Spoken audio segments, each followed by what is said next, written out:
from the reality that one, somehow we decided that we were going to be better at distributing humanitarian aid in Gaza, and we made a mess. It is tragically a mess, and we somehow as a country have said that we are better than UNRWA and others.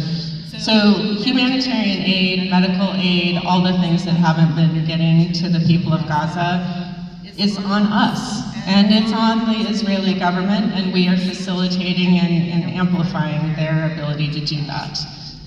You spoke specifically about military defense aid. We have the Leahy Law, and I know that people may not know what that is, so I'm just going to say that when there's egregious human rights violations by international law, we are not supposed to be sending defense aid to any of our allies.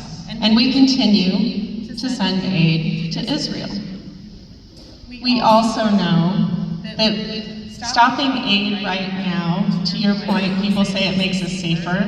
There is a national security concern, and I'm not saying that that supersedes the right for every person in Gaza to have safety and stable borders and an autonomous nation, a two-state solution without question, or at least a nation for the people of Gaza, whether it's two-state or not is others' decisions.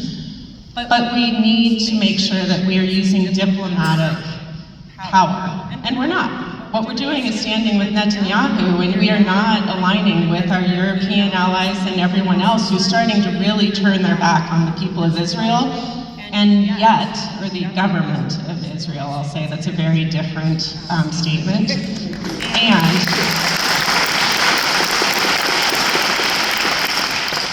And they too have a right to be a nation. And how they got there is not at all where I should be leaning in, but it was a tragic and inappropriate, I would say, method for taking that space.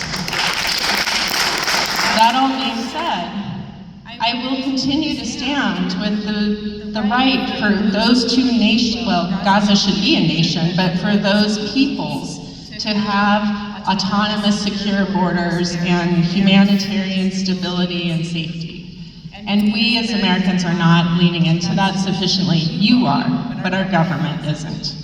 So I will continue to use my compassion, my power, and my profession as a physician to stand up for the people of Gaza to get what they need. And I have signed on to Congresswoman Jayapal's resolutions. There are multiple bills that I voted for. The ICC bill, I voted against the APAC. I know that APAC is something folks want. I voted against APAC's recommendations there. I am an individual. And I care deeply about people having human rights and security across this world. This isn't just an American issue, and right now, we have enormous instability in this country, and if this democracy falls, make no mistake, the people of Gaza are going to be even less secure. So we need to lean in where we can. I will stand up for their rights, for humanitarian aid to get to them expeditiously. I will continue to do that. If you're not hearing me saying that and doing that, then we can do better at circulating what I'm doing. But I am not fearful of standing against what's happening in Gaza and across Palestine.